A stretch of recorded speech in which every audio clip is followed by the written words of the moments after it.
Okay, ladies and gentlemen, Capital G back again with another EDH deck tech. No, we're not brought to you by Game of Thrones in any way, shape, or form. I've definitely heard all the trash talk about the season or series finale. I myself have not seen an episode of the show. I've read the books, the original books. I did not read any of the prequel novels yet, but just thought I'd mention that. Anyways, before I get into my deck tech here on Thantis the Warweaver, I want to say thanks to everyone who watched my take on Feather. It's not the most competitive or focused build of Feather by any means, just a random budget-friendly one. But it is definitely my most viewed video in a long time, and I definitely appreciate that. So now I know how to build more popular commanders. Rosa. Anyways, going forward, so I'm gonna try and I'll try and mix it up with a more popular one and a more obscure one. So let's go with a more, I won't say obscure one, but one that's one people have tried to make work but have struggled with, and that is Thantis the Warweaver. It's a 5/5 spider. It costs 6 mana in Jund colors. It has vigilance, it has reach, and all creatures attack each combat if able. So this is a Jund Chaos deck, basically. Jund Combat Chaos deck. Now, Thantis likes it when people attack you because whenever a creature attacks you or one of your planeswalkers, Thantis will get a +1/+1 counter. That's for each creature. So if somebody's going wide and they're going wide on you, well, you're going to get a bigger Thantis for the crackback. So, you obviously don't want to be attacked too much, so we're calling in a bunch of friends here, and a lot of those friends will be dragons. We've got 10 dragons, big dragons here to help us out. Starting with Artarka. World Render, 7 mana for 6/4 flyer with trample. And whenever a dragon you control attacks, it gains double strike until end of turn. We've got Deregas reincarnated. Classic character from the later stages of the invasion storyline. 7 mana gives us a 7/7, flying, trample, and haste. And if Deregas ever dies, he instead goes into exile with 3 egg counters on it. Beginning of each of our upkeeps, we remove an egg counter. Once the last one is gone, Deregas comes back into play for us. Deathbringer Regent, 7 mana for a 5/6 flyer. And whenever it enters the battlefield, if we've cast it from our hand, and there are 5 or more other creatures on the battlefield, destroy all other creatures. So a board wipe with a big beef body right afterwards. Hoard Smelter Dragon, 6 mana for a 5/5 flying dragon. It's pay a red and 3 to destroy target artifact, and the Hoard Smelter Dragon gets +X/+0 until end of turn, where X is the artifact's converted mana cost. So destroy the opponent's artifacts and make our dragon bigger for 4 mana. I like the sound of that. Hunted Dragon, 5 mana for a 6/6 with flying and haste. That's pretty sweet. The drawback, if you want to call it that, is that when this dragon comes into play, we give one of our opponents 3 2/2 night creature tokens with first strike into play. I call it a drawback because we're giving an opponent of ours some small creatures on the ground. But according to Thantis, everybody's got to attack, so we're giving creatures to our opponents to attack with. Kaku the Evening Star, classic. 6 mana gives us a 5/5 flyer. When this dies, all our opponents lose 5 life, and we gain that much life. Calling in the Storm's Fury, you can cast it for 5, or you can dash it for 5. So we have the option there. Gives us a 4/5 dragon with flying, and whenever a dragon we control attacks, creatures we control get 1/0 until end of turn. So that means you attack with 2 or 3 dragons, you get +2/0 or +3/0. And what I like about the dash feature here is that if you're worried about the crackback, well, you cast Culligan for his dash cost, comes into play with haste, you swing, and then he comes back to your hand, and he's safe from board wipes. We've got Prosh, Skyrider of Care, 6 mana in Jund for a 5/5, And whenever you cast Prosh, you get X Gold Bolt, where X is the amount of mana you spent to cast him. And we could also sacrifice another creature to give Prosh 1/0 until end of turn. Used to run him as my commander, but when it turns out I had way too many Jund decks running at the same time, I decided to tear his apart because, well, Prosh gets targeted when he shows up as a commander on the table, so that's why he is in the 99 for now. Victus as Madi the Dyer, Jund's most recent dragon commander. 6/6 flyer for 6 with flying, and whenever Victus attacks, we choose a permanent controlled by each player, ourselves included. Those players sacrifice those permanents, and each player who sacrificed a permanent this way reveals the top card of their library, puts it onto the battlefield if it is a permanent. So a little chaos, a little randomness here, but that's okay because, well, we already want a little bit of chaos with the attack step, so makes sense to me.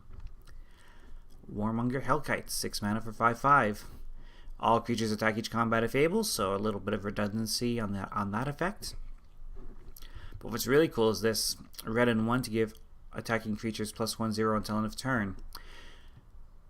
We can do it for our own attacking creatures, or we can do it for our opponent's attacking creatures. So if one of our opponents is attacking another of our opponents, we can activate this and give that player the boost. Grounding things off for us a little more here, Deathbringer Thoctor, a zombie beast. 6 mana for a 3/3 seems a little steep, but whenever another creature is put into the graveyard from play, he gets a +1/+1 counter. And we get to remove +1/+1 counters from the Deathbringer to deal 1 damage to target creature or player. So let's say someone's playing a bunch of 1/1s, Sapperlings, Squirrels, take your pick. The second Deathbringer Thoctor gets a +1/+1 counter. All of those other tokens are as good as dead. Take the counter off, shoot the 1/1, get the counter back, repeat until all the 1/1s are dead. On the topic of 1/1s, we got a Hunted Troll here. Green, green, and 2. He is an 8/4. But he gives away 4 blue fairies, 1/1 flying fairies, to another player. I don't necessarily want to give them that, but our creatures in the air are so big that it doesn't matter to me if they have a bunch of little flowers or not. What's really cool about the Hunted Troll is 1 green to regenerate. It's easy to keep him alive as long as we got an extra green mana floating around. Pharika, God of Affliction. 3 mana for a 5/5 once we have our devotion to black and green, so 7 black and green mana symbols in total. It's indestructible. It's an enchantment instead of being an enchantment creature if we don't have a devotion, of course, and black-green. Exile target creature card from a graveyard. Its owner gets a 1/1 black and green snake enchantment creature token with Death Touch onto the battlefield. I've tried to experiment with Pharika as a commander. Couldn't really get the desired effect because I couldn't force people to do anything with those tokens. Now we can. So that's why Pharika is in the 99 here. Rooks, the Unbowed. 6 mana, 6/6 Vigilance and Reach. Attacks each turn if able on its own, but hey, we're attacking each turn because we're able to, so not an issue here. And whenever a player casts a non-creature spell, Rooks deals 6 damage to that player. So non-creature spells, if someone wants to wipe the board, they're gonna pay the price. So of Discord, he flies, but he's not a dragon, so I did not include him with his other flying brethren. But he's a 6 mana for a 6/6 flyer. When he comes down, you choose 2 players. Whenever damage is dealt to one of the chosen players, the other player also loses that much life. And it has happened where I've come to a 1-on-1 situation. I had more life. I played the Sower of Discord, choosing myself and my lone opponent. And with Thantis, not only was my opponent forced to attack, but I just let the creatures go, and we both took the damage. And, well, my opponent lost because of that combat damage, whereas I survived and won the game. So there you go. Sower of Discord is a good 1-on-1 finisher when you get to that point of the game. Underworld Cerberus. We're looking at 5 mana 6/6 that can't be blocked except by 3 or more creatures. So a really, really powerful attacker for us. Cards in graveyards cannot be the target of spells or abilities, so it locks down graveyards.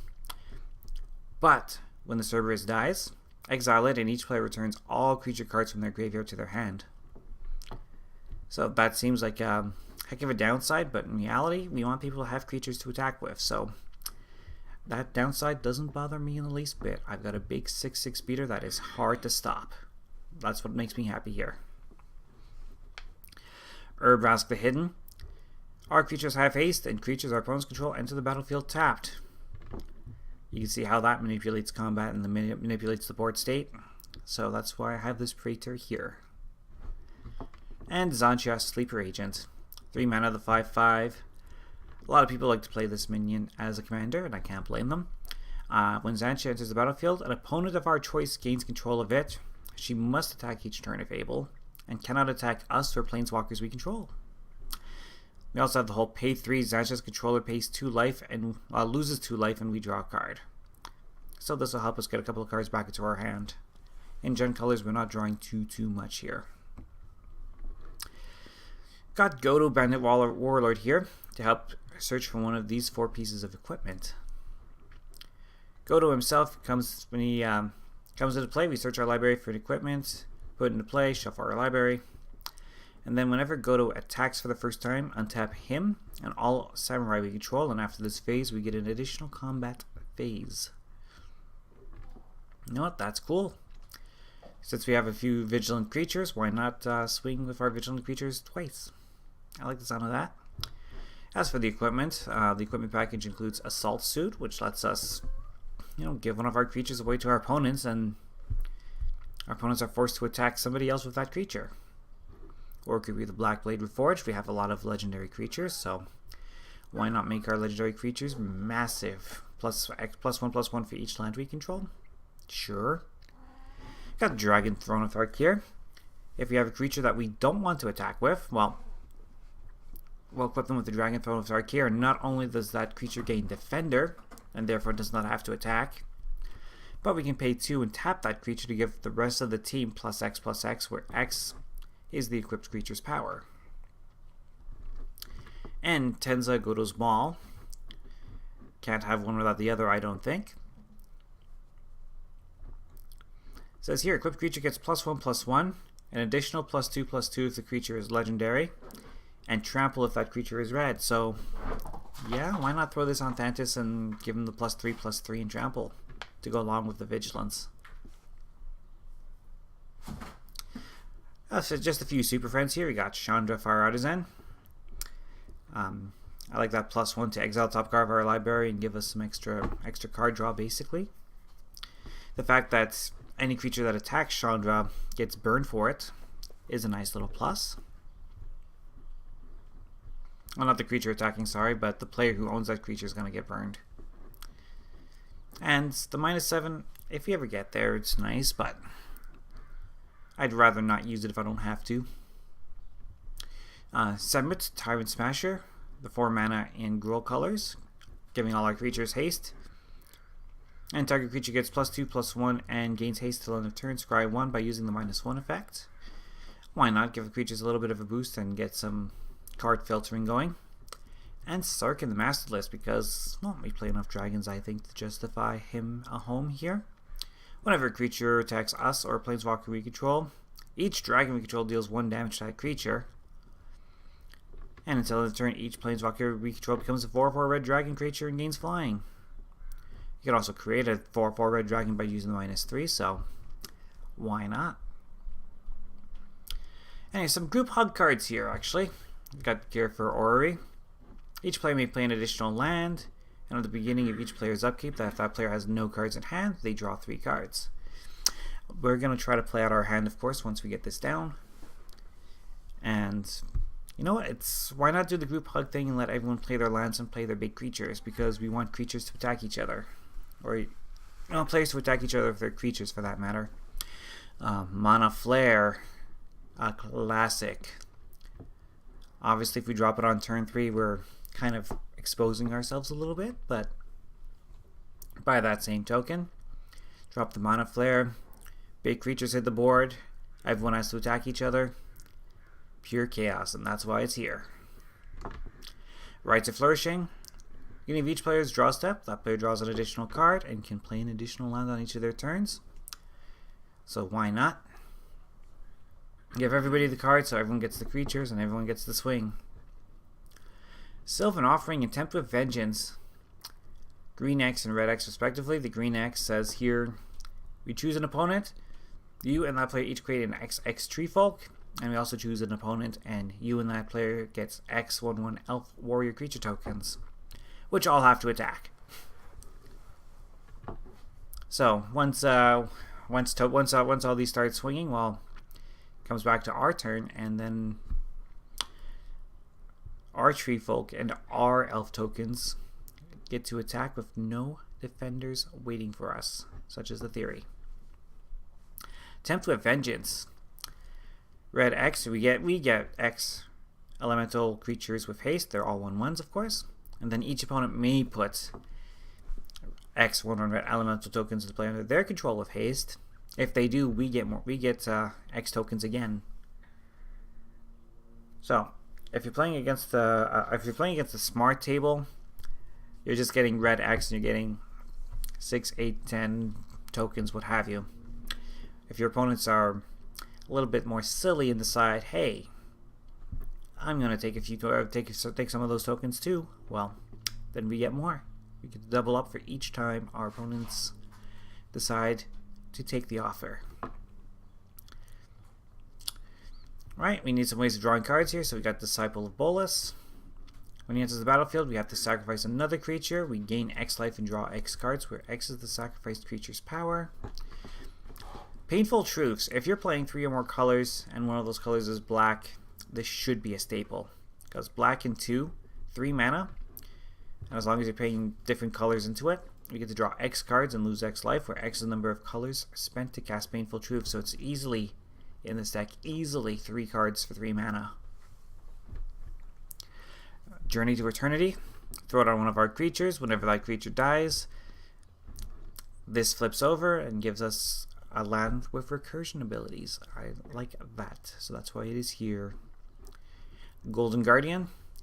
Same kind of deal. 4 mana for a defender, so he doesn't ever have to attack. But you can have the Golden Guardian fight one of our other creatures. And then this will die. It will flip, and we can create golems. It's like pay 4, tap, get a 4/4 golem. Gives us a nice little mana sink. A few other little creatures here for us. Paradise Druid. It's a 2/1, has hexproof if it's untapped, but it gives us a mana of any color we want. So why not? Sounds like the cat's being a little bit of a troublemaker in the corner. Phyrexian Delver. 3/2 brings back one of our creatures back from our graveyard. We lose life equal to the converted casting cost of that creature. Usually totally worth it. And some removal spells. Red Green X for Clan Defiance.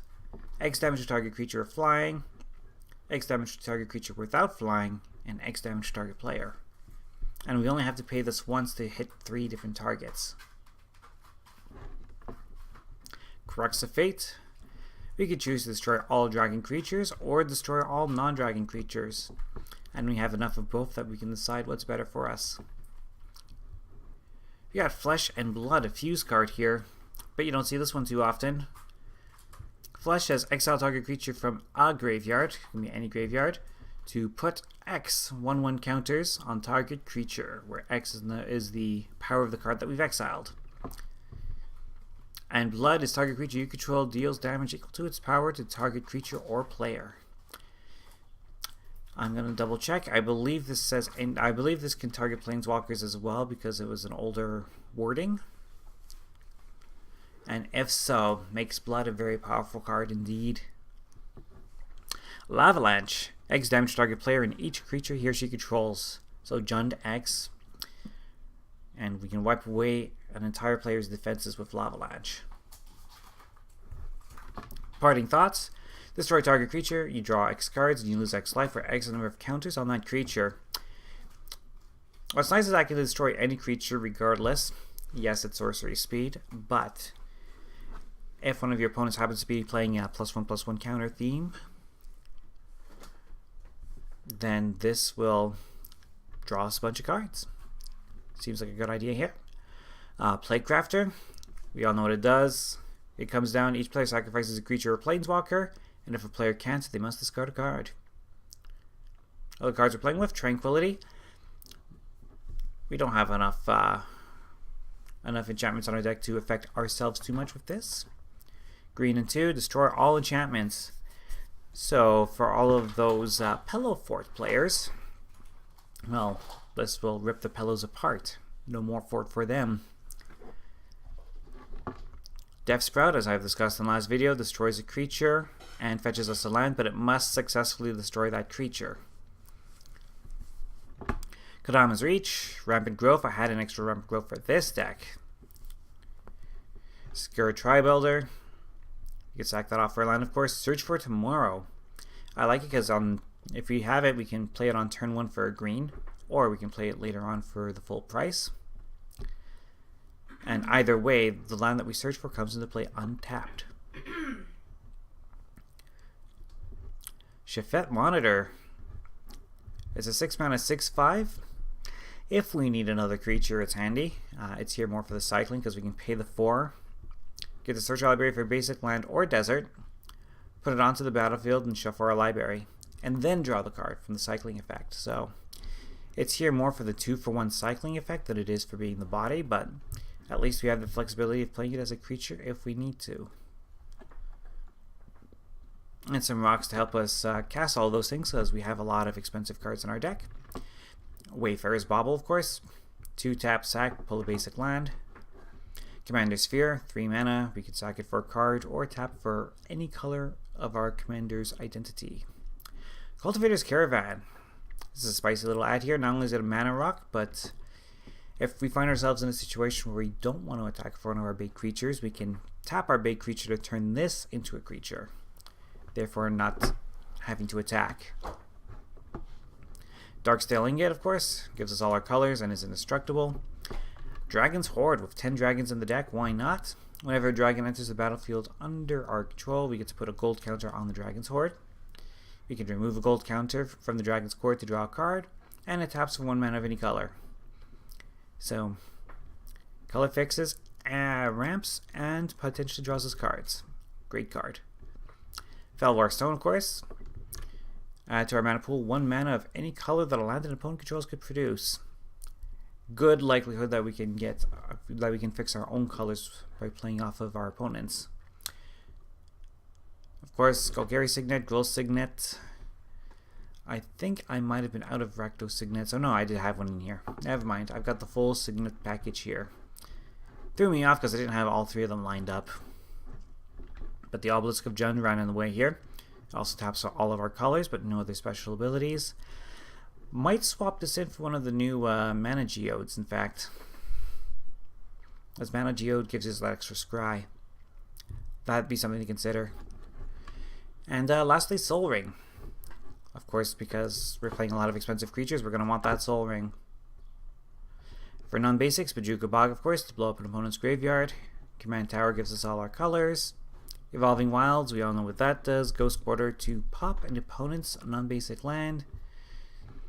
We're going to have the full suite of Karoo lands, so there's the Golgari Rot Farm and the Gruul Turf. Grim Backwards here, the sacrifice gives us a sacrifice outlet and gives us a card draw. Jund Panorama, of course. You can sack this off for a forest, mountain, or swamp. Hey, we got lots of those in this deck. Guild Mage's Forum. We have a lot of multicolored creatures, so we can pay that 1 extra mana, or if we can pay that 1 extra mana, we get an extra 1/1 counter on that creature.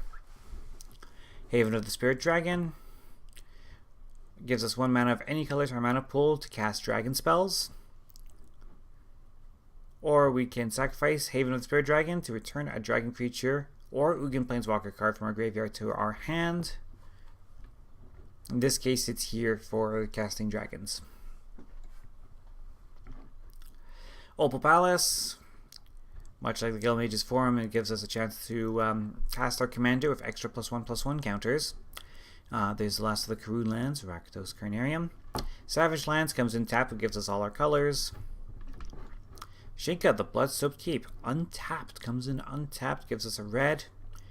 And we can give a legendary creature first strike until end of turn by paying a red and tapping this. So Gives all of our legendary creatures a better chance of surviving combat and coming home. Temple of the False God, of course. We've got enough land fixing that we'll get our 2 mana off of this. We are playing higher casting costs, so I can justify it that way. Terramorphic Expanse, of course. And I'm only playing 2 of the 3 Vivid lands. I didn't want too many, so Vivid Crag and Vivid Grove are here. Also playing 8 forests, 7 mountains, and 5 swamps. Big, complicated deck. But let's see if EDH Rec has some ideas for us. I don't care about lands. We can look at the land separately afterwards. Some of the staples, of course: Cultivate, Putrefy, Windgrace's Judgment. Acidic Slime wouldn't be a bad choice here. Destroys an artifact, a charm, or land, and that Death Touch means it trades up. Decimate is always an effective card. Lightning Greaves, I don't see Lightning Greaves as being essential. Lightning Greaves is always a good card in pretty much every creature-based deck, but I don't see it being essential here. Nestling Dragon, well, I'm already playing a dragon theme, so that would actually be pretty good. Play a land, get a dragon egg, which gives us more dragons. Explosive Vegetation, yes, perhaps. And Terminate. Destroys a creature, can't be regenerated, so all good picks, but nothing that is specifically better or worse for us. Farseek and Deathreap Ritual. Deathreap Ritual, that might be an that would probably be a really good ad since everybody's attacking into everybody. And what about creatures? Does it have better creatures for us? It's better to look at these one at a time, because then you get to see more cards. Dragon Lair Spider? Nah. It's a nice little card, but nah. Harvester of Souls, we saw this in the last video. Would also be a good choice here, that is true. Kazul, Tyrant of the Cliffs, I did try building it with him originally, but didn't really help. Yavimaya Elder is always good for ramping. So, Avenger of Zendikar ensures that we have a bunch of creatures and we can go wide. But not super essential here, I don't think. Famiko the Lowblood. Another way of bringing it so that all our creatures must attack if able. Again, played with it. Didn't think it was a good fit in this deck in spite of the redundancy. And lastly, Varchild, Betrayer of Keldor. Let's review what this did. It deals combat damage to a player. That player creates that many 1/1 survivor tokens. Survivors your opponents control can't block, and they can't attack you or planeswalker you control. And when Varchild leaves play, gain control of all survivors. So yes, in fact, this would be a great ad. I think it's a higher price card just because it's only in specific commander decks.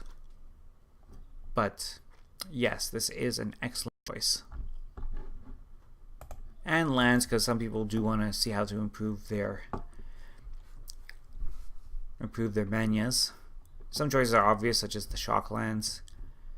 The check lands, of course, those are excellent choices as well. And we've gotten them all recently enough, so they should all be pretty easy to get a hand on.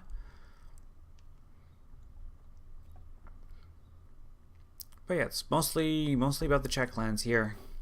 That's why I don't like looking at just lands, because lands are the kind of most essential part of the deck, but also the most boring part of the deck to review. So anyway, here's all our prices. Kakusho, of course, is one of the higher priced cards in this deck. This one's not a super high price, depending on your perspective on what a super high price is. The quote I'm getting in US dollars is $120.38 for this. And even then, that's only really a lot, like almost 10% of it is one card. So it's usually how it goes. Thantis himself is only 97 cents, so if you want to do a super budget friendly build, you'll have the opportunity to do so with Thantis. And on that, this video is going a little longer than usual, so I am going to cut it here. I would like to thank you all for watching, and I'll see you all next time.